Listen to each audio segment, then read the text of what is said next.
And good morning, everyone. I am Lloyd Parks from CARICAD. My role at CARICAD is that of Leadership Development and Institutional Strengthening Specialist.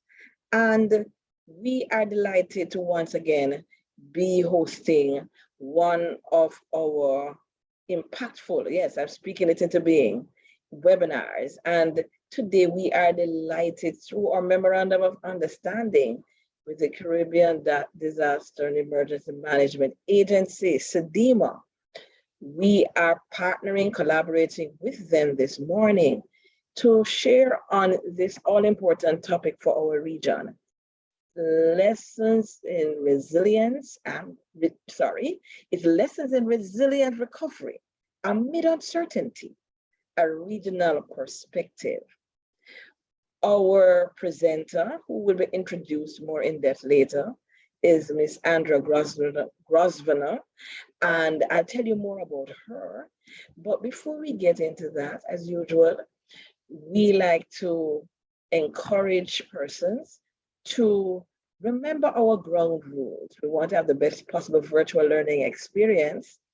And in order to do that, there are two things that tend to bog us down. One, it's the distractions around us, and two, the bandwidth. We tend to have some bandwidth issues, although it is getting better in the region.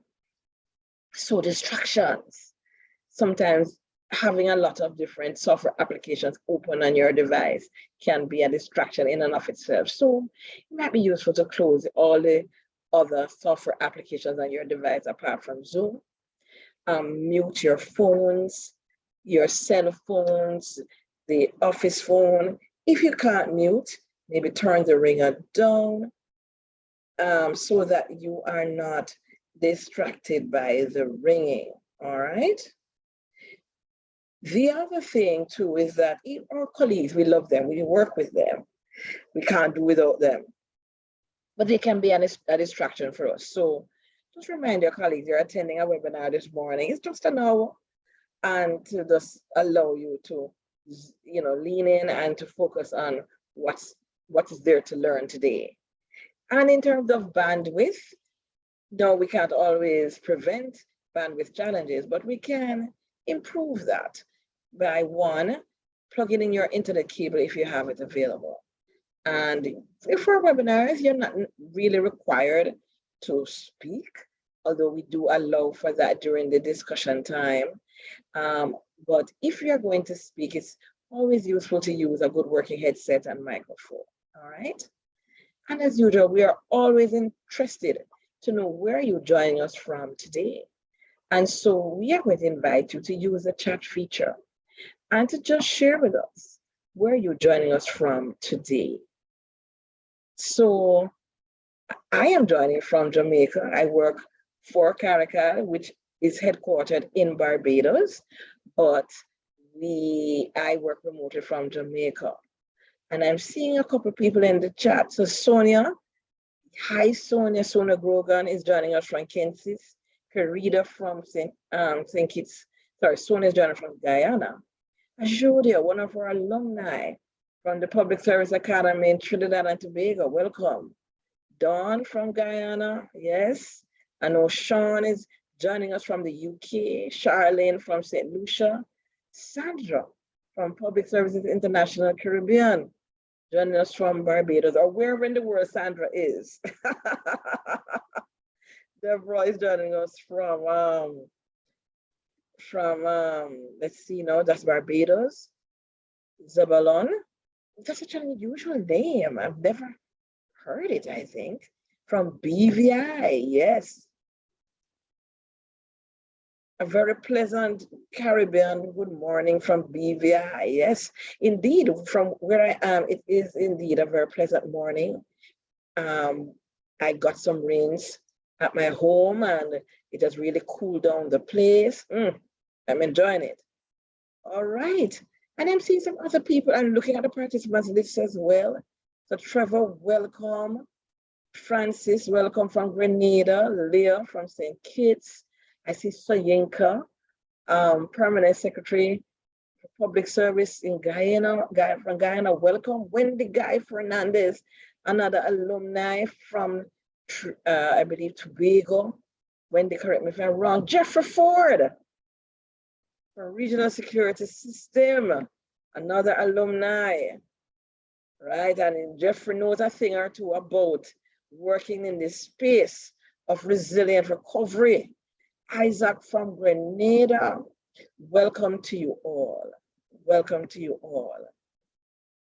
Yes, Wendy says yes, Tobago it is. Wendy, would you believe I'm yet to visit Tobago? No, it's a disgrace. I have to rectify matters. Olympia has joined from St. Lucia as well. Wonderful, really absolutely great to have you all. And as we prepare to hear more about this topic, about resilient recovery, and it's something that we have been talking about a lot in across the Caribbean over the past few years. We know that the Caribbean is indeed one of the most vulnerable regions in the world.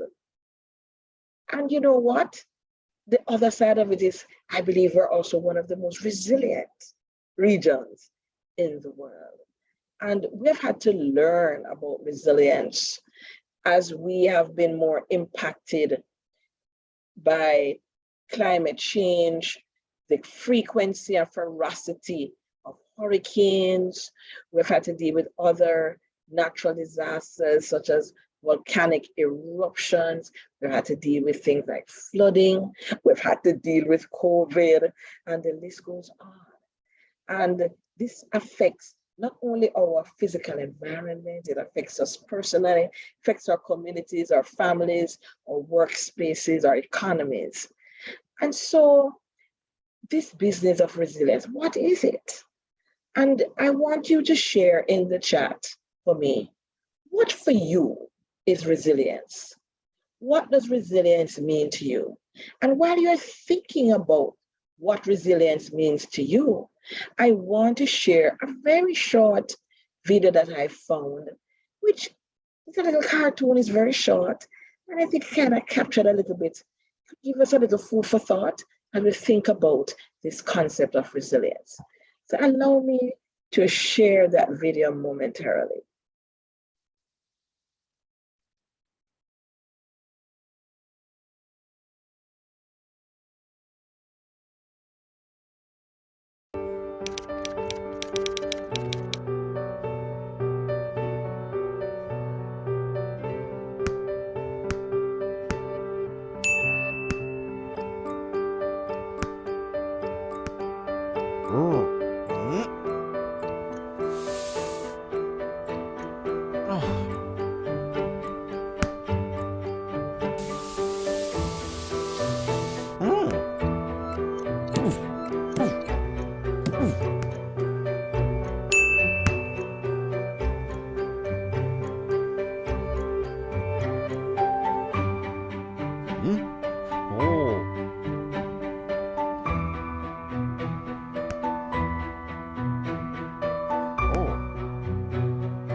All righty.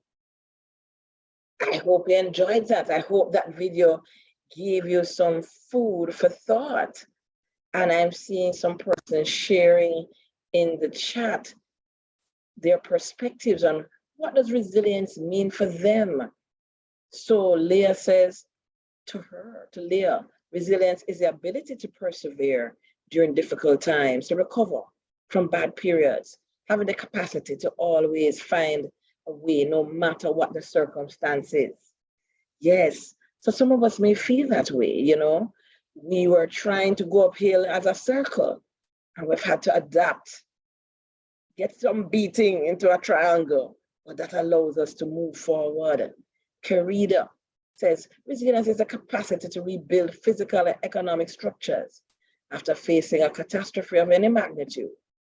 Yes, do we have that capacity, you know, in our communities, in our nations? Have we developed that capacity?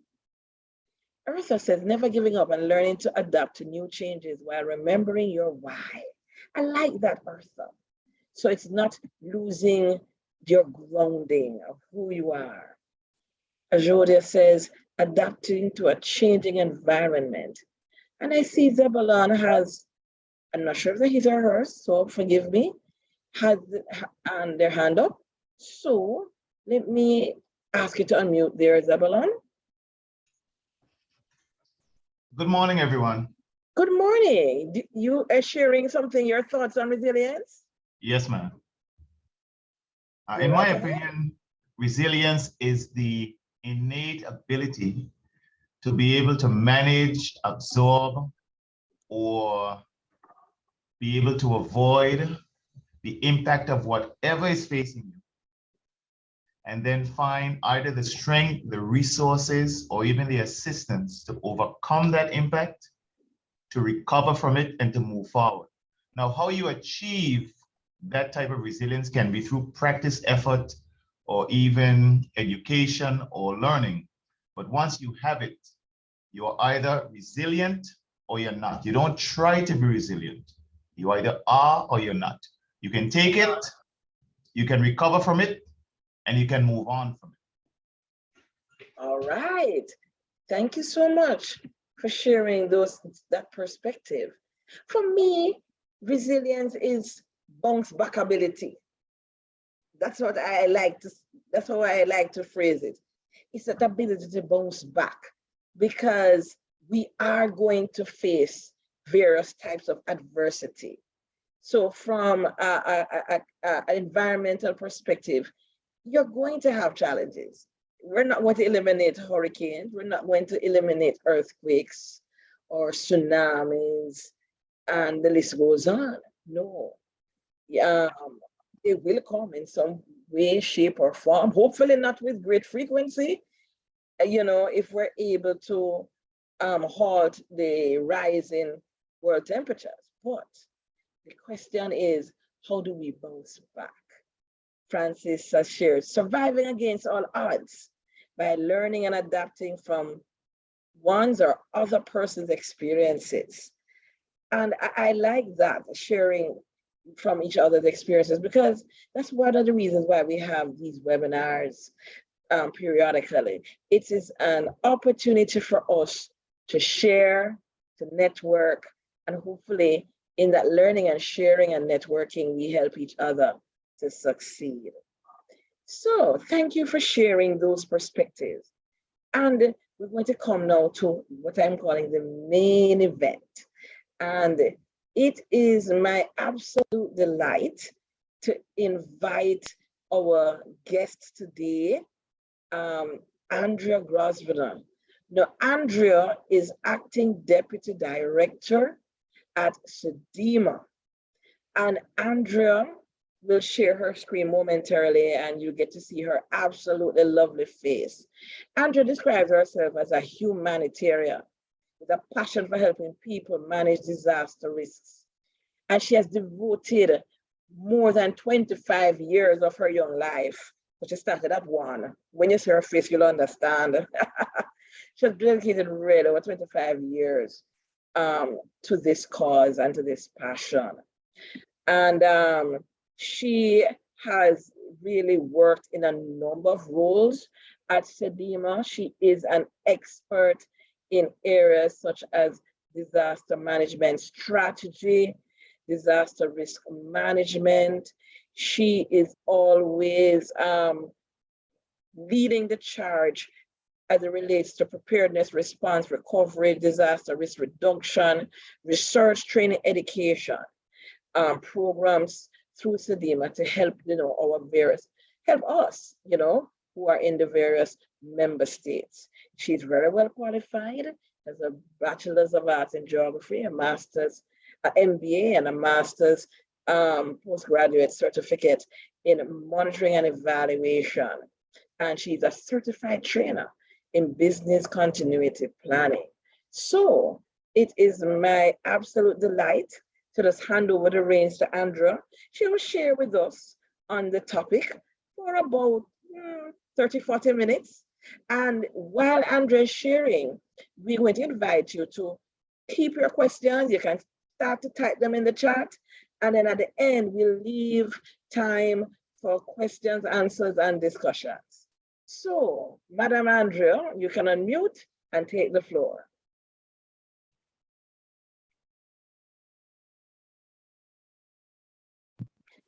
Thank you so much, Dr. Parks, and it is indeed a pleasure to be participating in this seminar, this webinar, and to be giving this presentation. I have been quite delighted to hear the feedback from the participants so far this morning. I certainly really love the engagement, and I do look forward to engaging with you after the presentation. The presentation today is not really intended to be anything that is an academic pursuit or just presenting. It's really to engage your minds, to engage you exactly where you are in your organizations, in your role in society, because we live in this Caribbean environment together. It's the space that we love. It's the space that we have chosen to call home. It is the place that we have a vested interest of seeing it being able to survive and certainly thrive. And this is really the thrust of resilience as well. I love the feedback that many persons from the participants gave in terms of their view of resilience, being able to bounce back or to be able to, the ability to adapt and those type of things. And ultimately, I want to also put some of my own contribution really is that ability to thrive. And that's real, thriving amidst uncertainty and again, and amidst challenges is really the ultimate goal. So this is something that you seek to achieve. And that is really what, defines your resilience in the midst of it, in the midst of the challenges, in the midst of the impacts, thriving and using those challenges really as stepping stones as you seek to achieve the goals of sustainable development and the goals that you have in terms of your own development and your own aspirations. So it gives me great pleasure on behalf of CDEMA and in collaboration with CRRF to undertake this presentation in lessons in resilient recovery amid uncertainty, a regional perspective, and to thank CRRF through this collaboration for really offering this space for engagement and for being able to foster the conversations that we think that will contribute overall to the region thriving as it relates to resilience. So lessons in resilient recovery amid uncertainty, a regional perspective. For today's presentation, I am going to focus primarily on 3 areas. We're going to look at uncertainty and the cascading events in context of the Caribbean. We will be looking also at CDEMA's work in recovery and comprehensive disaster management. And then we will look at some recommendations for building back. And we want, as we want to say in the Caribbean region, bouncing forward better. And this is the whole notion of the thriving. We will seek to build back, but certainly thrive. The aspect of thriving is in this bouncing forward better, being able to address things even much better than we had been able to before we had been impacted. So let's look at the context for the Caribbean. And let's start at the global level. We all are aware of Agenda 2030. We know the Sustainable Development Goals that have been set for the world and certainly the Caribbean region. We know that this is an ambitious plan of action for countries really built around those 5 P's of people, prosperity, planet, partnership, and peace. It really is a comprehensive agenda for our blueprint for eliminating extreme poverty, for reducing inequality, and for protecting the planet. And we are looking at those issues, obviously, of social inclusion, economic growth, environmental protection, and also ensuring that we view all these things together through those lenses, and certainly the lens of sustainable development. So this is really what our conversation about really is today, because we have development aspirations as a region. We hear a lot about third world countries, but yes, we may have been born into third world countries, but we don't want to always live in third world countries. We want our countries to develop. We want all those aspirations to be achieved, and we recognize that this is a global agenda that we have set forth as a world, but certainly from the Caribbean, there's quite a bit to be done from our perspective for us to achieve those goals of sustainable development. We also recognize that even as we look into the nature of the Caribbean environment, these things have been adversely impacted, and I'm going to come to this shortly. So the Sustainable Development Goals have been established. And then we have the Sendai Framework for Disaster Risk Reduction, which is also at the global level from 2015 to 2030. It has its 7 targets, and those are identified there. And then there's also those areas that we want to increase, but we want to also substantially reduce a number of areas such as mortality, affected people, economic loss, and damage to critical infrastructure, etc. And what is the linkage? If we are going to sustainably develop, we have to be able to manage our risk. And this is absolutely important. But we also recognize that even as we seek to manage our risk, we will have events that will affect us. And therefore, as we are impacted, we have to seek to be able to recover from those impacts. We recognize that even within the Sendai Framework for Disaster Risk Reduction, in one of the priority areas for action, which is the priority area on enhancing disaster preparedness for effective response and to build back better in recovery, rehabilitation, and reconstruction. Recovery then is a key theme that we are seeking to address under this global agenda. So if we are to sustainably develop, we have to be able to manage our risk. And the Sendai Framework for Disaster Risk Reduction is really built around that. And as a part of that framework for disaster risk reduction, recovery is included. One of the key messages of GAR 2022, the Global Assessment Report 2022, is that nothing undermines sustainable development disasters. And what a world we have lived in the past 2 years.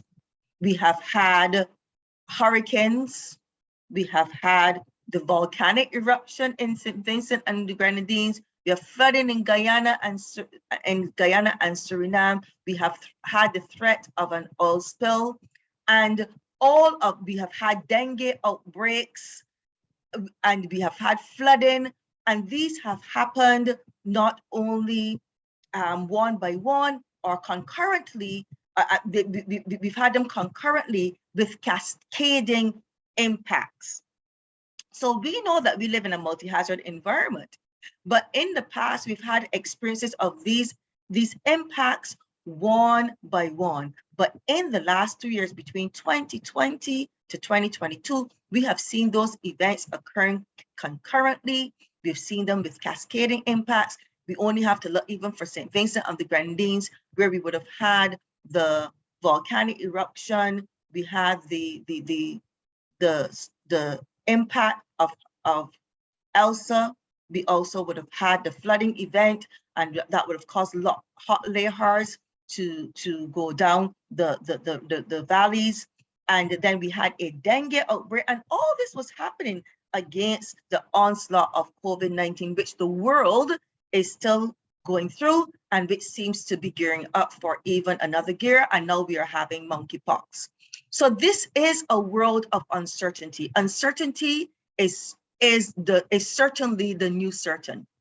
And nothing undermines sustainable development like disasters, because what they do is that we are now allocating money that was earmarked for development to be able to address the disasters impacts that we've had. So we're rebuilding those things that we once had.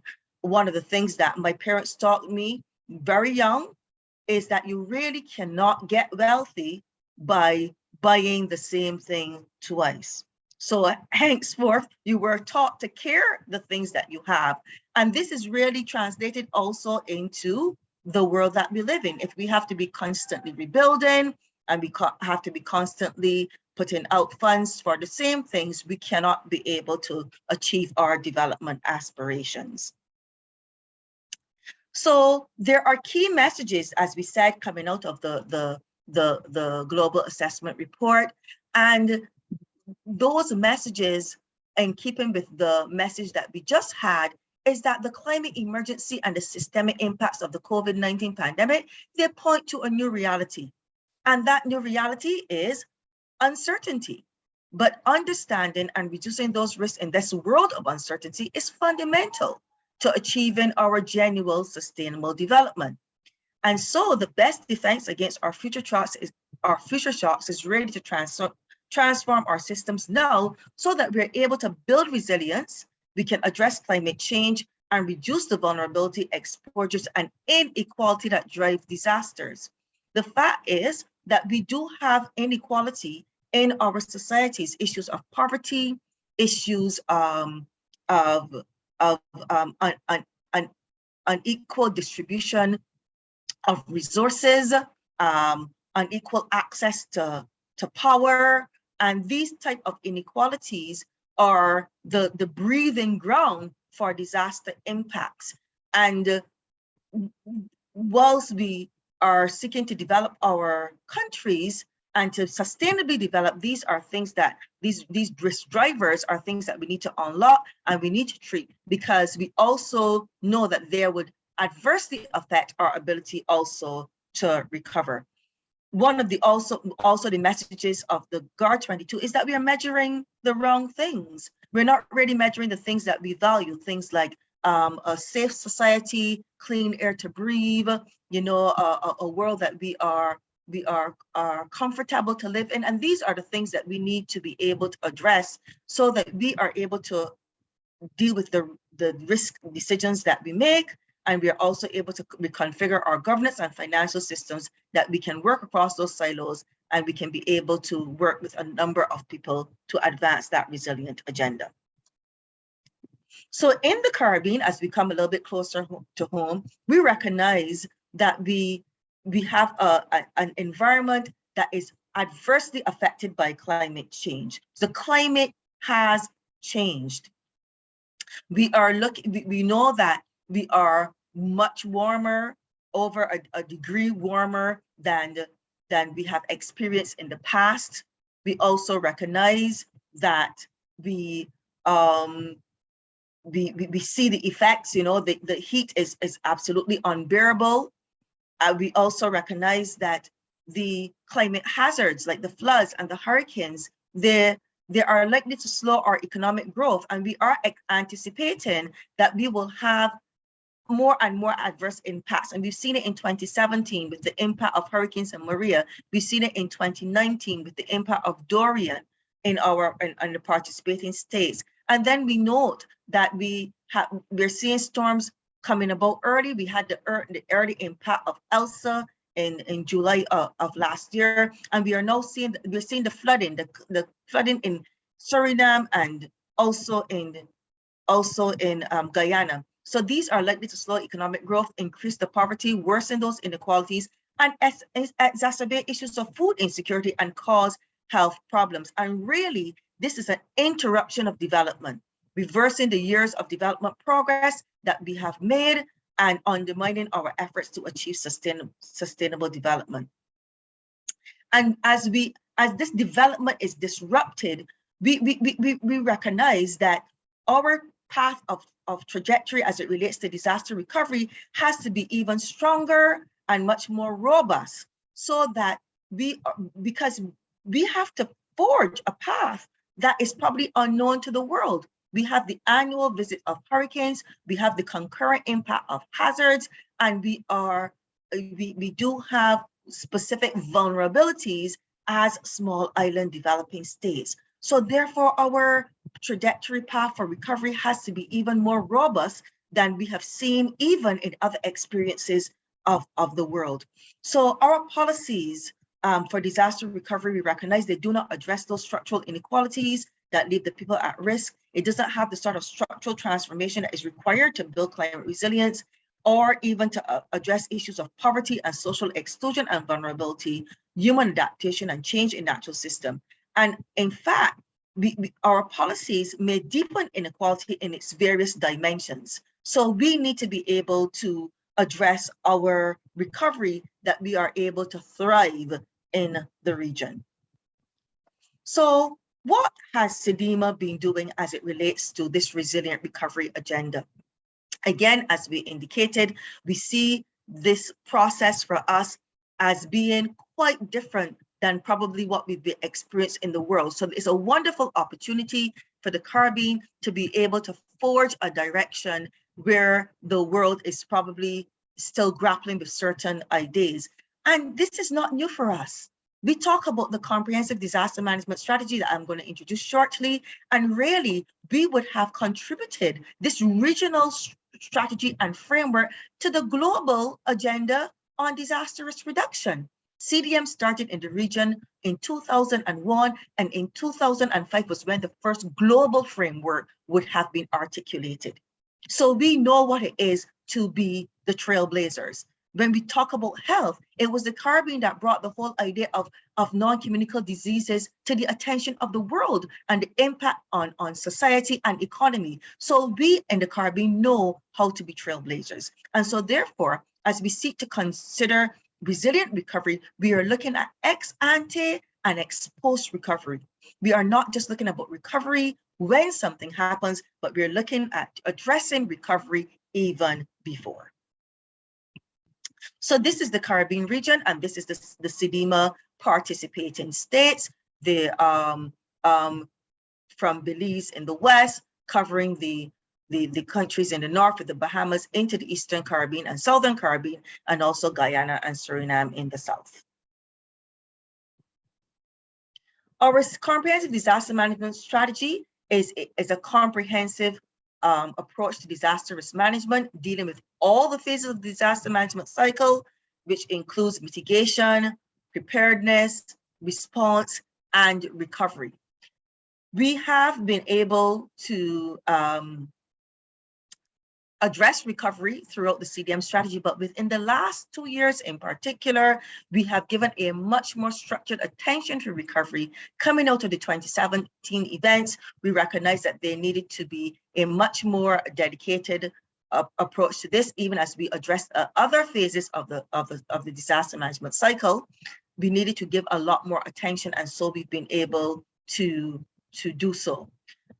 We want to also note that key to the CDM strategy is to ensure that lives as well as livelihoods are saved, and our assets and properties there are safeguarded. And resilience is paramount to the CDM strategy. guiding its principles at all levels.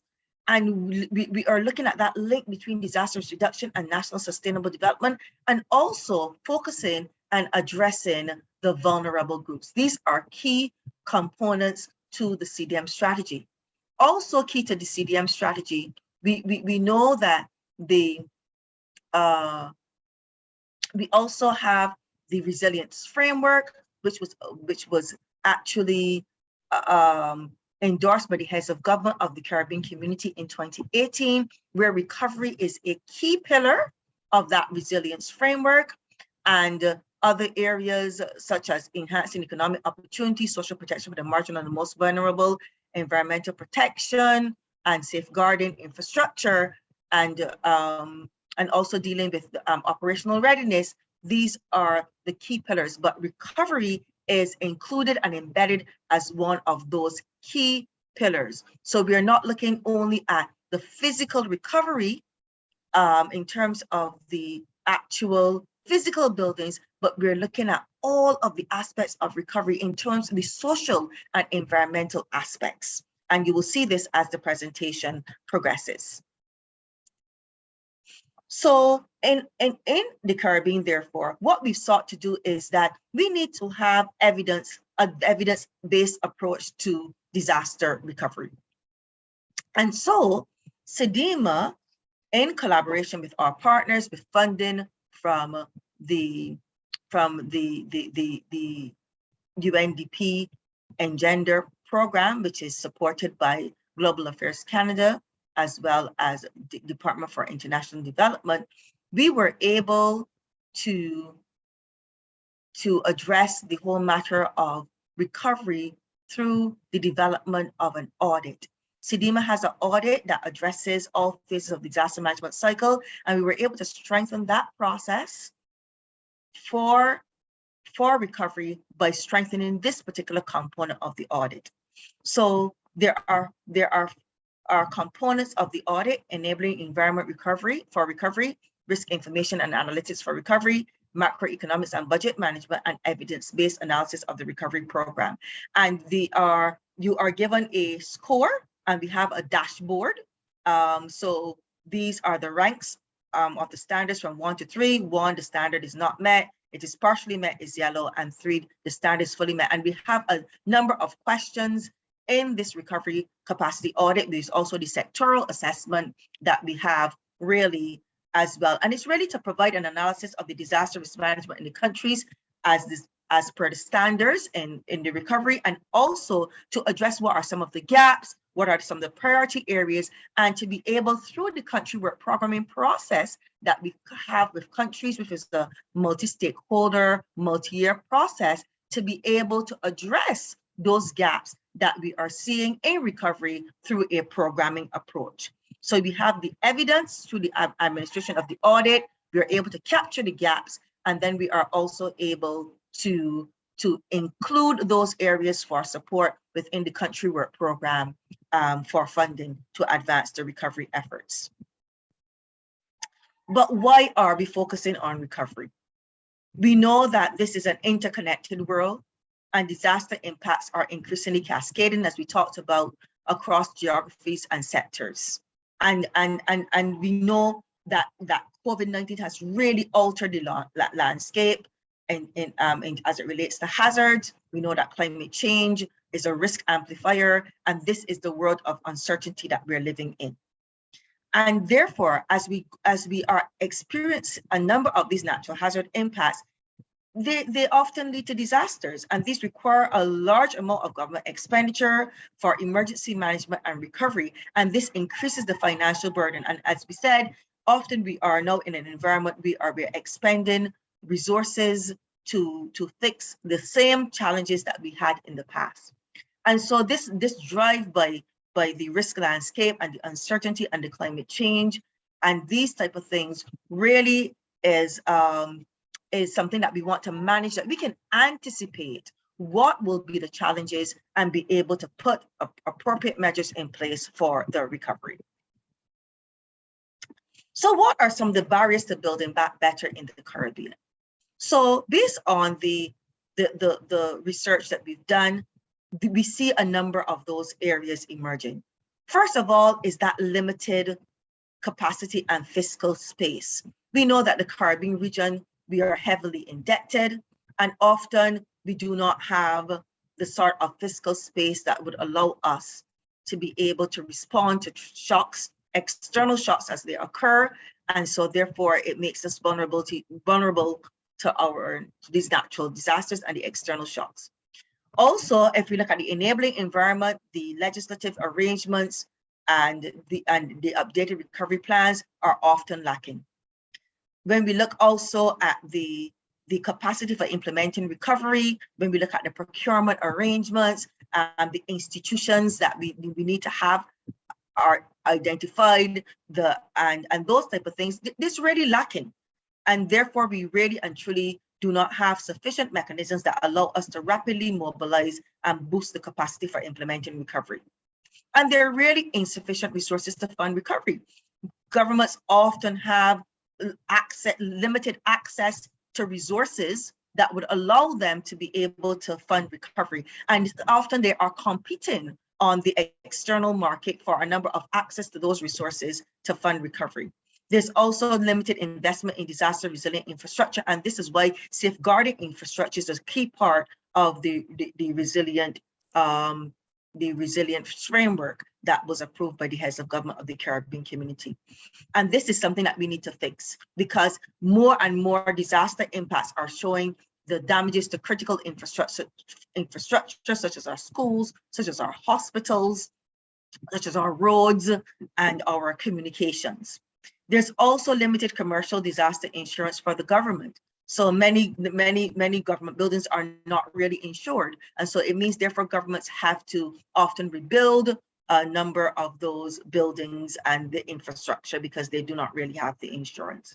And there's really an inability to lower the debt via higher future permit balances to create fiscal space for disaster recovery. We know that some of these things are part of the conversations that's being advanced through the Caribbean Development Bank and persons like Prime Minister Motley, because they are drawing to the attention of the world the inherent vulnerabilities that we as small island states face, and therefore the need for us to be able to have access to concessionary financing and to be able to restructure our debts when we have been impacted.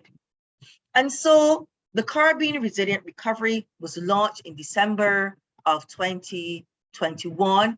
It's really originally owned and driven mechanism for the coordination of the ex ante and the ex post recovery. So we're looking at recovery before and after something happens for our CDEMA participating states. It's been supported through the Engender project and by the partners. And really it is intended to leverage the partnerships of our regional and international institutions, because we know that we can't do this alone. We need to be able to pull the entities and their skill sets and their resources together to be able to forge a path for the Caribbean region where we can also reduce any duplication, but collectively that we can work really to advance this important agenda. So those with mandates of relevance to resilient recovery are included. We use CDEMA's convening power as an entity established through, and this convening power is established through the agreement establishing CDEMA, and pooling the recovery talent from those regional and the international partners. And part of this process is also having recovery teams who can be deployed as part of the facility, just as we have been successful in deploying the regional response mechanism for addressing response matters, seeking to facilitate the deployment of these teams as part of the facility, and also giving updates on the recovery assessments and the efforts to support recovery capacity building in the countries. So the Resilient Recovery Facility is really built around 5 pillars, looking at the recovery capacity, the institutional and the legal policies and strategies. And you will note that these are responding directly to some of those barriers that we would have previously identified. It also includes the training and for building back better, recovery information and knowledge. We need to understand, we need evidence, we need to be able to get data so that we are able to understand the recovery needs and we can support risk-informed development and also advance the recovery agenda. Recovery financing, looking at what are those models and those instruments that can be utilized. So things like contingency budgeting, contingency credit, disaster risk transfer, and the piloting of also national recovery financing instruments. These are homegrown instruments that can help us during this period of time. And then what are the recovery solutions? What are those innovative actions that we can be able to undertake based on research and the experiences in recovery that can be able to address the recovery in the priority sectors, such as in livelihoods, agriculture, tourism, infrastructure, cultural and natural heritage, and how do we monitor and evaluate the recovery? So these are all areas that we are seeking to undertake along with our partners, such as the University of the West Indies and Caribbean Development Bank and the Caribbean Risk Insurance Facility, international partners such as UNDP and the World Bank, etc., to name a few, as we seek to advance the Caribbean Resilient Recovery Facility. So the CRRF is focused primarily on the early recovery, that first 3 months where the nexus of response and recovery occurs, where the recovery response is occurring, but we're looking at recovery starting up. It will also support all of the areas, but we recognize that the work of CDEMA, that we have a specific space in which we can work very well in those early recovery. And we know that beyond that, in the short-term recovery, medium-term recovery, and the long-term recovery, there are much more actors with much more resources that can seek to be able to play. But our efforts will be to seek to coordinate them through the Recovery Technical Working Group, which provides that platform for identification of clusters, also ensuring that we have the opportunities for cooperation, coordination, and synchronized programming. Andrea, just before you Yes? continue, just to say you have another 7 minutes approximately. Sure, thank you so much. I'll be wrapping up in that time. Thank you very much. Yeah. So we know that CRRF really is important for building those national recovery capacities and also being able to fast track recovery in the aftermath of disasters, and allowing us to put in place those principles of building back better and also addressing the longer term recovery. There are a number of initiatives in recovery and disaster risk reduction that are being undertaken through CDEMA. We talked about the Engender, we talk about support through the European Union Natural Disaster Facility, also for the USAID, the Climate Resilience Initiative Project, and also the work that we're doing at CDEMA through the country work programs. All of these are being brought together through the CRRF to be able to advance recovery in our participating states. And there are some tools. We have the Model National Recovery Framework, which really provides a strategic approach for advancing recovery. And this instrument allows us to look at ex-ante recovery planning. So addressing the issues of the enabling environment, addressing the issues of how do we deal with the recovery instruments, issues such as how do we treat with the social aspects and environmental aspects of the recovery. And these are all in this model tool. We've been able to adapt it in 5 countries already, and we're working with a number of other countries as well. Then there's also the guidelines for recovery from pandemics.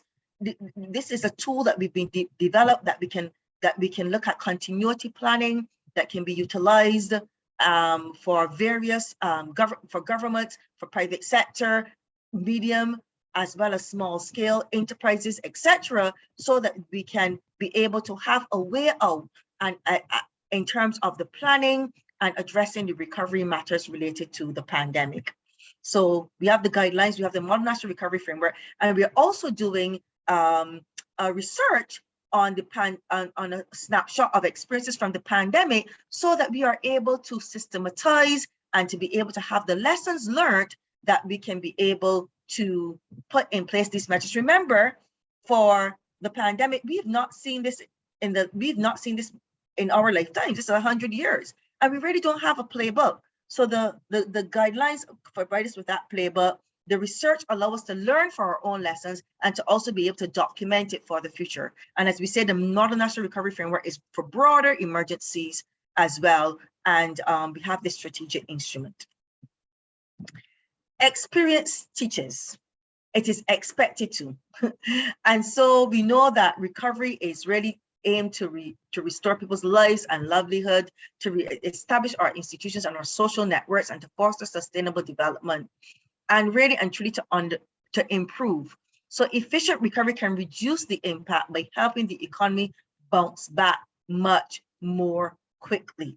And so we reduce the suffering, we reduce the long-term impact, and we can get back on to our development trajectory.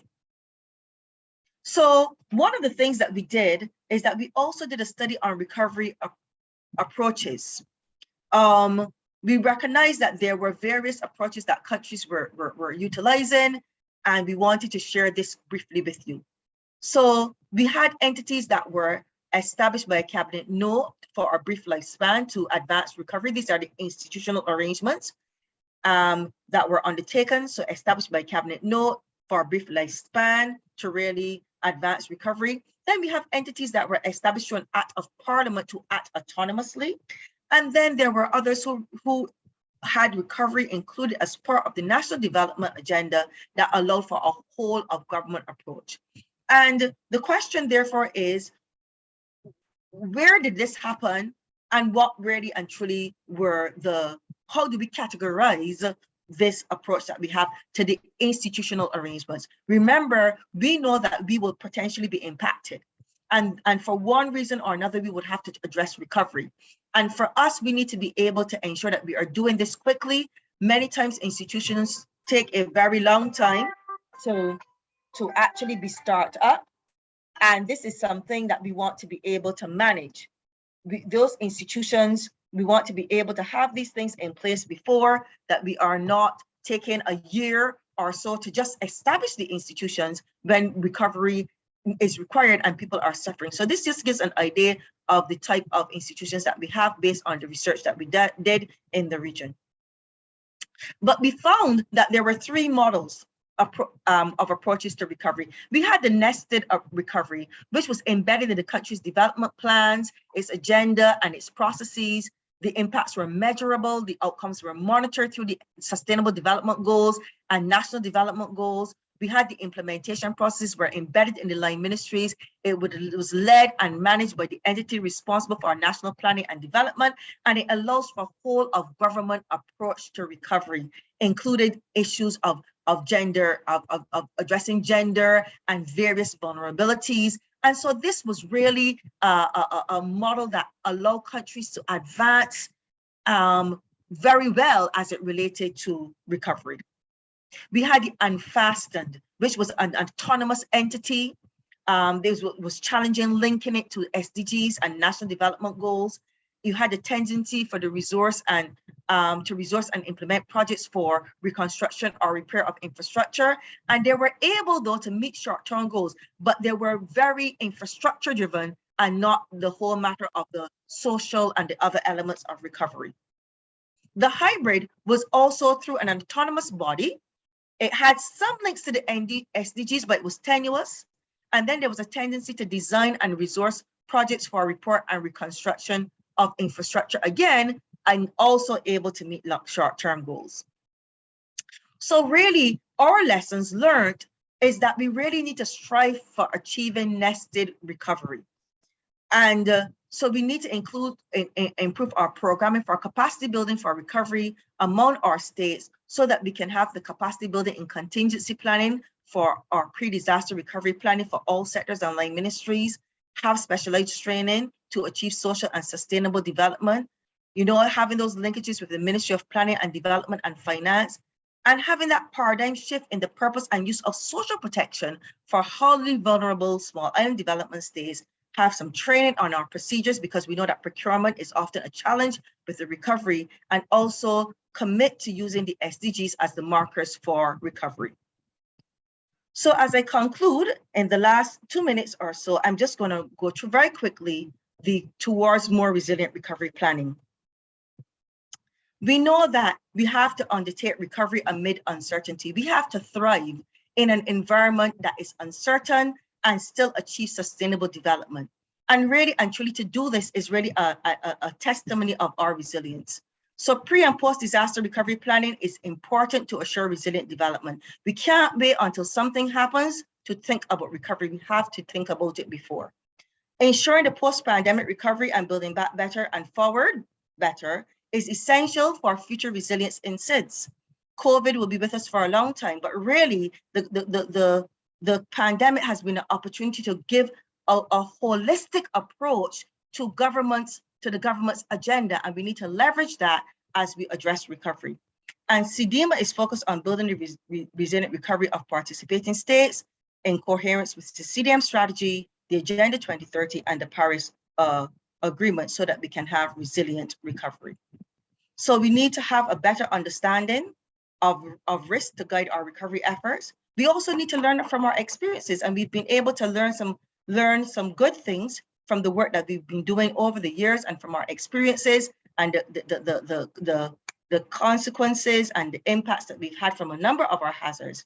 And we also need to be able to explore some of those diverse recovery solutions so that we are able to implement them and we're able to advance the agenda. You know, what are some of those innovative actions that we can be able to harness to move forward, and also to ensure that we are monitoring and evaluating. So I will stop there, and I will give you the opportunity, therefore, to ask some questions that we can be able to unlock and unpack some of these matters. Thank you very much. Thank you so much, Andrea. And you're certainly given us food for thought and lots of rich information. So I see a question here in the chat from Sean Monroe. How much progress have we made as a region, as a Caribbean region, in becoming less reliant on external assistance, such as the United Nations, for recovery efforts? Andrea, over to you. That's an excellent question, because the reality is that we know that the Caribbean countries are heavily indebted. We also recognize that recovery often requires much more resources than we have available to us as countries. So yes, we are still quite dependent on external support for recovery. We do recognize that there is also the reality that a number of the UN entities do receive donations from a number of our development partners to assist in recovery efforts across the world. So at times it is about how do we leverage that support that has already been made available through many development partners and many of these nations of the world, such as Canada, the countries within the European Union, etc., to support recovery efforts, and those are often channeled through the UN agencies. I will say, therefore, that whilst there is some connection, we are trying to reduce that dependency.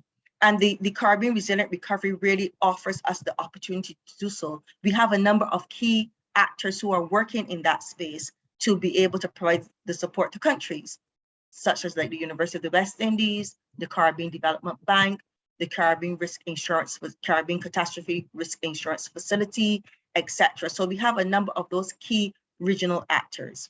What I can also say is that the Caribbean region, we in terms of being able to understand a number of the issues, we have been able to pull together a lot of that body of knowledge that can help us be able to plan for recovery before the event occurs.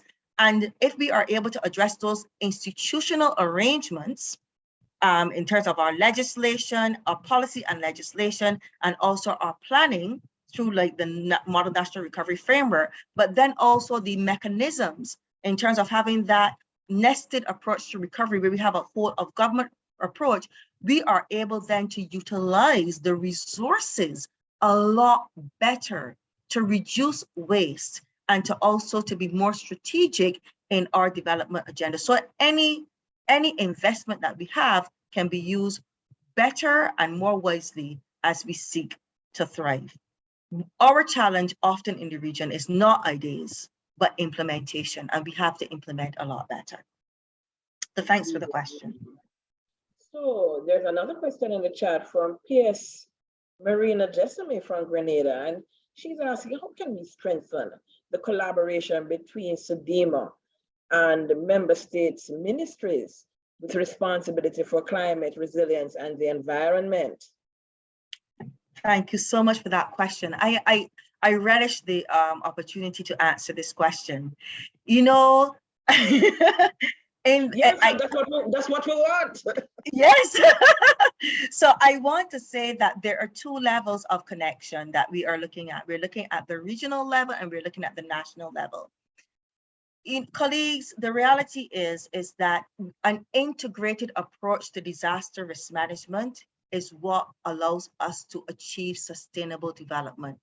We must remove the silos that we often have, where we have the disaster office working in one area, and then various ministries like environment, and then also even the economic sectors, tourism, agriculture, etc. We need to have an integrated approach to disaster risk management, because it is the reducing the risk that allows us to be able to achieve our development aspirations. So as we look at issues like climate resilience and the environment, there are a lot of risks that we know that climate change is a driver of risk. We also recognize that there are many vulnerabilities in the environment, and we sell the environment for tourism. You know, we sell our sea and the sand and our beauty because the Caribbean is certain paradise. So I think that the space is a space at the national level is through our policies, ensuring that those linkages are made at the policy level for disaster risk reduction, climate change adaptation, and the environment. Also, deconflicting the legislation. This is some of the work that we are actually seeking to undertake with countries as we advance what we call the Comprehensive Disaster Management Blueprint, which includes the policy and the legislation. And our initial research has shown that deconflicting that legislation is an important component of ensuring that we have the legislative environment that would allow us to advance the agenda on disaster risk management, as well as in climate change and in environment, etc. But then there's also the working together as stakeholders. The national platform, so the national platform that we have provides a space. We often come together on it as it relates to response, but let us also now come together in those national platforms as it relates to mitigation, disaster in terms of disaster risk reduction. Let us also come together as it relates to recovery. So we have a whole of government approach. And as we have worked with our participating states, we have sought to provide a space for the strategic advancing of the agenda through the country work program. So this is where all of the government entities come together and is able to contribute to the country work program that is advancing disaster risk reduction. And we've been able to do it successfully in, for instance, in St. Lucia. We've been able to do it in Virgin Islands, and we've been able to do it in Barbados. And this really and truly is, we're also learning as we go along in terms of how do we address this better. We know that as we seek to also leverage resources from the global community as it relates to climate change and the environment, we have to manage how we address the disaster risk reduction space. We understand that, but the conversation between the entities help us to be able to undertake this in knowing that we're addressing sometimes what can be seen as a complex issue. So the enabling environment and the strategic arrangements and having those institutional connections can certainly help us in that regard. And we're here to support. All right, and I see a comment here in the chat. Somebody's agreeing with you there. Says risk reduction is critical, especially regarding the built environment. Fast tracking development at the expense of sustainability puts unnecessary strain on recovery efforts. Prevention is better than Sure. I have a question, that's a very practical one. In your presentation, you mentioned the 2021 Model National Recovery Framework. Is that available via, say, your website? Or is there a link to it that I do not know. If you could perhaps maybe not put in the chat because that might be difficult for you right now, but you could send to us so that we could share. Is a document that we could share with perhaps the registrants. So when we send them the link to the recording, you know, we could also share that with them. Okay, so let me just tell you where we are on that. So this document, it has been developed as a standard for the region. We have actually presented it to our Council of Ministers for CDEMA, and this was presented at the end of June. So we now have we have now gone through the formal process of the acceptance as a standard. We are in the process of having it proofread. And okay, it's not quite ready yet. So this is fresh off, hot off the press. Okay, but so really and truly is a tool and resource for countries. yes. So I can say here as well that for some of the countries, so that's the model, we have already adapted in some countries. So we have available already for Grenada, adaptation for Grenada. We have adaptation for Antigua and Barbuda. We have adaptation for Dominica. We have adaptation for Guyana, etc. So there are some countries who've also already gone through the adaptation process, and we're going to be working with them for the formal adoption over the next year. So some countries have already been engaged, and that process of going through that adaptation has now also fed into the model document that we have now actually have accepted. So what we can say is that within probably another month, and I think I have members on the team who are here with me who can confirm, but by the end of CDEMA's programming year, which is August 31, we intend to have the document available in terms of the model. But certainly for countries we've already done the adaptation, you would already have that document available to you through the disaster office. We would have worked also with the Ministries of Finance, so you should be able to get it through them as well. But we'll certainly share that we'll keep of course, through the collaboration with CARICAD, we'll keep the lines of communication opening so that when we opened, so that once we have them published, that we can have it available to the participants. Okay, fantastic, fantastic. I have another question, and folks, if you still have a couple minutes left, that you could pose another question in the chat. But I am curious, and it's somewhat of a personal, but not so personal leadership question. So Andrea, working in this space, so clearly you and other members of your team, and it would extend to many of us here on this webinar who I know work in this disaster recovery, disaster management space. And so you see a lot of disaster, you know, you see it firsthand. How do you personally remain resilient, even as you have to be guiding member states and other stakeholders in, you know, dealing with their own disaster management and risk and recovery, particularly the recovery side of it, you know? That's an excellent question, Dr. Parks. I want to say that as you look at your own preparedness, your own ability to respond and to also reduce risk and recovery, that's really the first step. You have to be personally resilient. You have to take a resilience mind. You have to embrace a resilience mindset. So it means, therefore, so there's going to be your personal preparedness. There's going to be the preparedness of the particular department or wherever it is that you're working, or your institution. And then there's going to be preparedness at the community level and the national level. And I say preparedness because if we talk about preparedness for resilience, we are including all of those aspects. We're looking at that mitigation, we're looking at that response, and then we're looking at that recovery.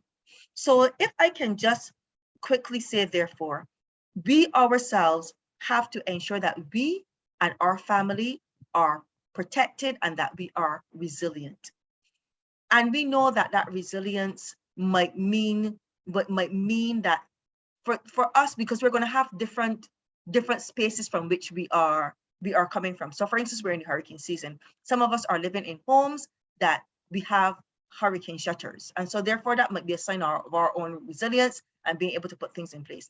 For some people, it may not be, it may, because of their own financial situation, it may not be hurricane shutters. They may just have a safe room. This is a room that they can hide out during the storm.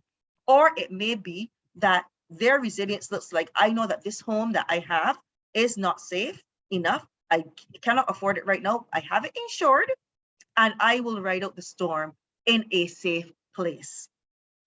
That's your personal preparedness. That's your putting certain things in place for your own resilience. But then it's also ensuring that your family also embraces that approach, that they understand what those issues are and that they're able to put those things in place. Because I say that's absolutely critical, because you have a critical role to play often within your national response and recovery arrangements, given the particular role that you have in your government or in your regional institution.